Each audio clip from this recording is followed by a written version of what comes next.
सुप्रभात मंडळी. मी नीलिमा पटवर्धन आणि आपण सध्या वाचत आहोत आनंदीबेन जोशी ही मीनाक्षीताई देशमुख यांनी लिहिलेली लेखमाला. तर कालच्या पुढे सुरू करते. काल आपण बघितलं की गोपाळरावांनी ती 2 पुस्तकं आणून आनंदीच्या समोर टाकली होती. आता बघूया पुढे काय होतंय. सगळीकडे विचित्र शांतता पसरली होती. पुन्हा रविवार आला, सुट्टी होती. गोपाळरावांनी ठरवलं की कोंडी फोडायलाच हवी, बोलायलाच हवं. गणपतराव नुसते झोपाळ्यावर बसले होते. गोपाळराव म्हणाले, मला तुमच्याशी बोलायचं आहे. तेवढ्यात खालून जेवणासाठी बोलावणं आलं. गणपतराव म्हणाले, चला जेवायला बसूया, नंतर बोलू. दोघे जेवायला बसले. आनंदी वाढत होती. गोपाळरावांनी तिला विचारलं, प्रभा बुक आणून दिलं, त्याचं काय केलं? समोर वडील, घरात आई आजी होती. त्यांच्यासमोर नवरा बोलत होता. त्या काळी कोणासमोर नवरा बायको एकमेकांशी बोलणं म्हणजे फार मोठी गोष्ट होती. आनंदी थरथर कापायला लागली. तोंडून शब्द फुटेना. ती बोलत नसलेली पाहून चिडलेले गोपाळराव ओरडून म्हणाले, ऐकायला येत नाही का? आनंदीच्या हातचं वाढण्याचं भांडं खाली पडलं. नुसती मुसमुसत राहिली. गोपाळराव ओरडणार असं वाटून आनंदीचे वडील गणपतराव शांतपणे म्हणाले, मुलीच्या अंगावर का ओरडता? अजून आम्ही जिवंत आहोत. गोपाळरावांना काही खरमरीत बोलण्याची तीव्र इच्छा झाली, पण ती दाबून म्हणाले, तिला शिकवायचं म्हणून विचारलं. घरातून आवाज आला, ही काय रीत झाली? वडीलधारे घरात असताना सरळ बायकोशी बोलायचं? गोपाळराव म्हणाले, लग्न ठरवतानाच मी तिला शिक्षणाबद्दल बोललो होतो. मी हुंडा घेतला नाही, मानपान मिळाला नाही तरी हट्ट धरला नाही. गणपतराव म्हणाले, अहो ते बोलणे तुम्ही अजून धरून ठेवलं? अहो आपल्या ब्राह्मणांच्या घरात पूर्वी अशी गोष्ट घडली नाही.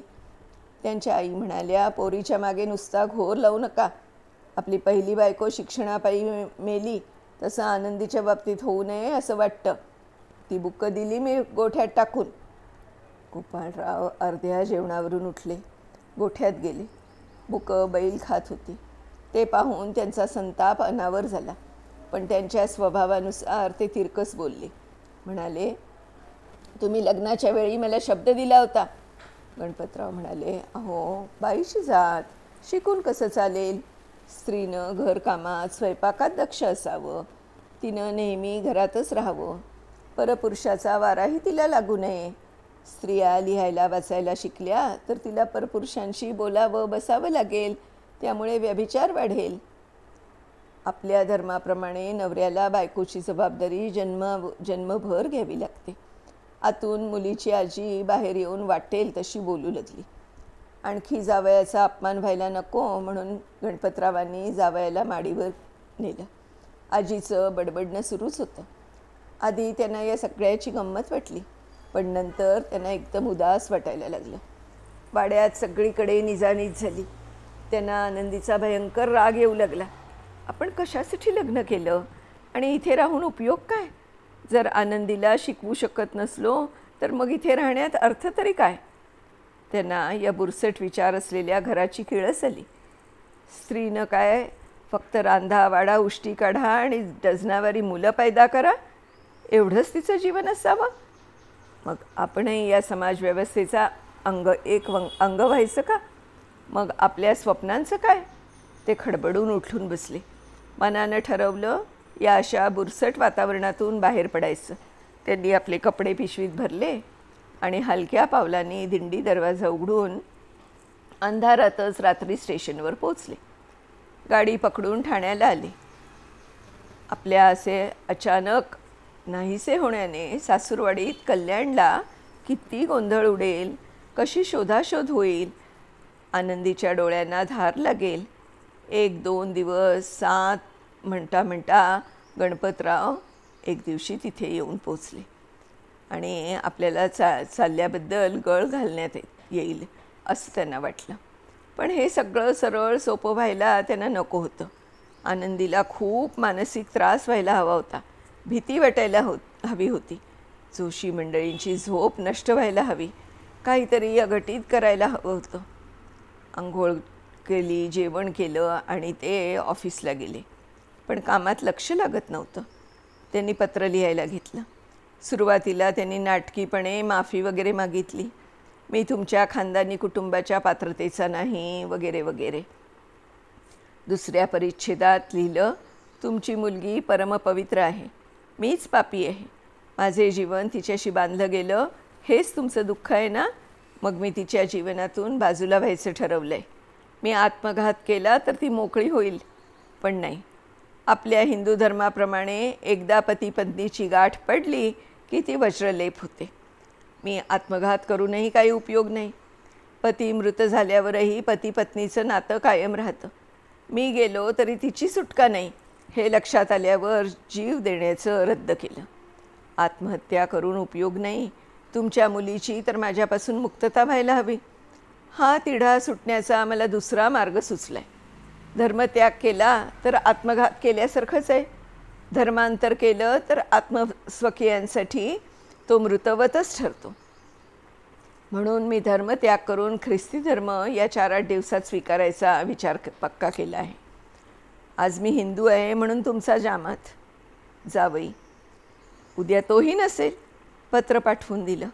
लगेच 3ऱ्या दिवशी रात्रीचे त्यांचे दार जोरजोरानं ठोठवलं जाऊ लागलं. आत्ताच जागे झाल्यासारखे डोळे चोळत दार उघडलं. समोर गणपतराव, सोमण भटजी, कानिटकर सगळे उभे होते. गोपाळरावांनी नाटकीपणे विचारलं, यावेळी इकडे कसे काय? तिघेही खाली मान घालून आत आले. कानिटकरांचा तोल सुटला. ओरडून म्हणाले, अहो, आम्हालाच विचारता का आलात म्हणून? तुमच्या करणीनं यावं लागलं. बघा गणपतरावांच्याकडे. 2 दिवसात किती म्हातारे दिसायला लागलेत ते. थरथर कापत होते बिचारे. कानिटकर पुढे म्हणाले, जावई धर्म बदलतो म्हटल्यावर त्यांची काय अवस्था झाली आहे. अहो, पण त्याशिवाय तुमच्या मुलीची माझ्यापासून सुटका कशी होणार? पण सुटका हवी असं कोणी म्हटलं? अहो, आपला हिंदू धर्म परलोकात सुद्धा नवरा बायकोच्या गाठी सुटत नाहीत. गोपाळराव म्हणाले, मी हा असा बायकोनं लिहाय वाचायला यावं असा हट्ट धरणारा. तुमच्या मुलीची मुक्तता होण्यासाठी आत्मघात करूनही उपयोग नाही, म्हणून मी ख्रिस्ती होण्याचं ठरवलं. अहो, तुमचं बोलणं ऐकवत नाही. ऐकायला मी बोलवलं नव्हतं. सोमण भटजी हात जोडत म्हणाले, तुम्ही परत कल्याणला चला. मुलीला शिकवा. आम्ही हरकत घेणार नाही. ते जमायचं नाही. का जमणार नाही? ती अजून लहान आहे. तिची माझी एकांतात भेट होणार नाही. इतर वेळी तिच्याशी बोलू शकणार नाही. इतर लोकांसमोर बायकोशी बोलणं तर आपला हिंदू धर्म बुडेल नाही का? तुम्हाला तशी मोकळी देऊ आम्ही. तुमची मुलगी मी टाकली असं समजा. गणपतराव म्हणाले, टाकण्याचं काही नाही. खूप लोक बायका टाकतात. माझ्या घरी मीठ भाकरी खाईल. पण तुम्ही धर्म बदलू नका, निदान काही दिवस तरी. मला वचन द्या. आढेवेढे घेत गोपाळराव म्हणाले, ठीक आहे, आणखी 4-5 महिने थांबतो. कल्याणला जायचं त्याने निक्षून मनाई केली त्यासाठी. शेवटी मंडळी कल्याणला परत गेली. गोपाळरावांना अर्धी लढाई जिंकल्याचा आनंद झाला. 2-4 महिने असेच गेले. गोपाळरावांनी कल्याणचा संबंध तोडलाच होता. संगमनेरशी संबंध नव्हताच. वाड्यात त्यांच्याशी आधीच कोणी बोलत नव्हतं. त्यात ते ख्रिस्ती होणार या बातमीनं लोकांनी त्यांना वाळीतच टाकलं. त्याबद्दल गोपाळरावांना खेद खंत नव्हता. ते स्वयंभू होते. कोणाची त्यांना गरज नव्हती. त्यांनी ख्रिस्ती होण्याची हूल उठवली होती. पण लोकात कुजबूज होत राहावी म्हणून ते गिरगावातील चर्चमध्ये 2-3 वेळा गेले. ख्रिस्ती धर्माचं वाङ्मय घरी आणलं होतं. 1-2 वेळा मुद्दाम गोऱ्या पादऱ्यांना घरी आणलं होतं. लोक बंद दाराच्या झरोक्यातून उत्सुकतेने बघत राहायचे. मात्र पादरी गेल्यावर ठिकठिकाणी पाणी ओतून विटाळ घालवता घालवता पुरेवाट होत होती. हे सर्व पाहून गोपाळरावांना मजा वाटत होती. पण त्यांचं एक मन म्हणत होतं, अशा बुरसटलेल्या सोवळ्या ओळ्याच्या कल्पना पिढ्यानपिढ्या हिंदू म्हणून अंधारात कुजत राहण्यापेक्षा ख्रिश्चन झालो तर काय करावं ठरत नव्हतं. दिवस ठरत होते, सरत जात होते. अशातच गणपतरावांचं कल्याणहून पत्र आलं. आनंदीला ऋतू प्राप्त झाला आहे. गर्भधान विधीसाठी बोलावलं आहे. आनंदीला ऋतुप्राप्त झाला, आनंदी बाई झाली. त्यांच्यातील पुरुष कुठेतरी जागा झाला. त्यांनी पत्राचं उत्तर मुद्दामच दिलं नाही. आणखी 5-7 दिवस गेले. मग गणपतराव स्वतः आले. त्यांनी हात जोडून विनवत म्हणाले, तुम्ही यायलाच पाहिजे. एकदाची मुलगी तुमच्या ताब्यात दिली की मी सुटलो. नाही नाही, तुम्ही सुटला नाही, उलट जास्त अडकलात. मी असा पापी आणि भ्रष्ट, त्यात लवकरच ख्रिस्ती होणार. गणपतराव म्हणाले, आता मला काही ऐकायचं नाही, विचार करायचा नाही. तिच्या नशिबाचं स्वतंत्र खातंच सुरू झालं आहे. असो, तुम्ही आता कल्याणला चलण्याची तयारी करा. उद्याची रजा टाका. सकाळपासून धार्मिक विधी सुरू होणार आहेत. 5-10 पानं पडतील. बरं, तुमचा एवढा आग्रह आहेच तरी येतो उद्या. नक्की ना? होय, नक्की. दुसऱ्या दिवशी सकाळीच गोपाळराव कल्याणला पोचले. घरात तयारी चालू होती. मागच्या बाजूला आचारी स्वयंपाकात गुंतले होते. सर्व लोक त्यांच्याकडे चमत्कारिक नजरेनं पाहत होते. ते ख्रिस्ती होणार, बायकोला शिकवण्याचा हट्ट धरणार, अशा बातम्या साऱ्या कल्याणमध्ये पसरल्या होत्या. आनंदी शालू नेसून गोपाळरावांच्या शेजारी लग्नानंतर प्रथमच बसली होती.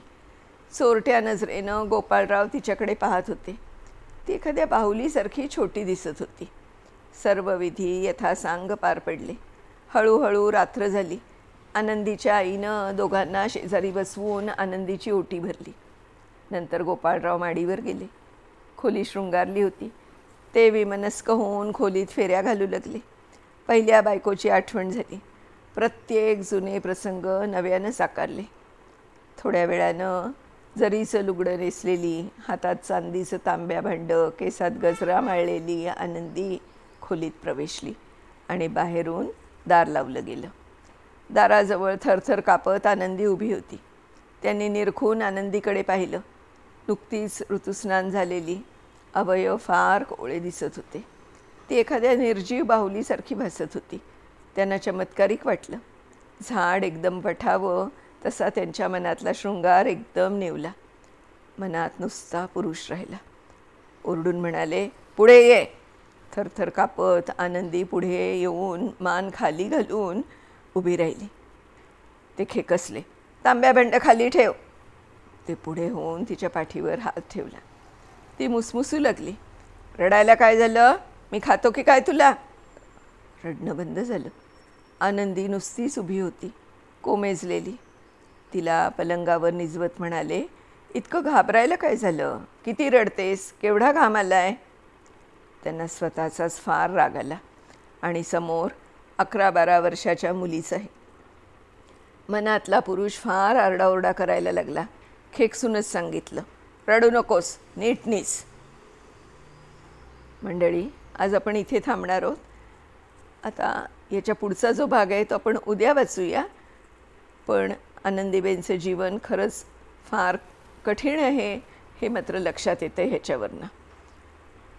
मीनाक्षीताईंचे पुन्हा एकदा आभार मानते आणि मी निलिमा पटवर्धन आपल्या सगळ्यांची रजा घेते आजसाठी. नमस्कार.